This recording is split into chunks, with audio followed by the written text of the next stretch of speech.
Stina e Pranverës ndes gjithmonë ngjyrat e bimëve të ndryshme, ndërsa rasti i veçantë mbetet fshati Valikard në Bulqiz. Në këtë periudhë gjithë fshati është në një bardhësi e cila vjen nga çelja e luleve të kumbullës. Banorët e zonës tregojnë se këto kumbulla nuk janë varietete hibride të mbjella, por janë në gjendje të egër dhe janë autoktone të zonës.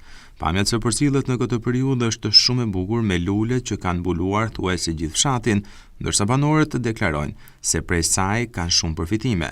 Një pjesë e banorëve e mbledhin frutin e kumbullës pasi piqet dhe zjen raki, por bletarët e përdorin kryesisht për kullotën e bletës. Sipas banorëve të Valikardës, jo vetëm fshati i tyre, por një pjesë e madhe e zonës së Bulqizës është e mbushur me pemët e kumbullës së egër apo autoktone të zonës. Kumbulla të kohës, vjetër. Bulqiza ka shumë dhe ka në triparume. Ka kumbulla që i ka ngultë se me kohën e sotme. I bëjmë raki, i bëjmë gjel.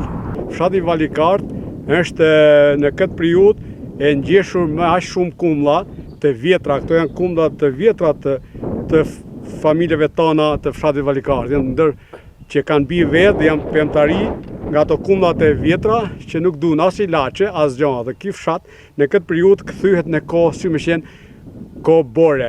Nuk janë të mbjellur, këto janë kumulla që janë të bime vetë dhe janë kumullat shumë të vjetra nga ato të rumllakët, që ne i përdorim për raki këto, për raki edhe për shof edhe për shumë gjana për ushqim. Është vetëm një fshat në zonë që është aq shumë kumulla që ka kjo zonë. Edhe ne, sidomos, këto kanë edhe pjalmim edhe kanë shumë nektar. E në fushën e bletarisë, to janë shumë të mira dhe japin nektar. Këto janë kumulla i fshatit që quhen tash fshati i luleve dhe i kumbullave.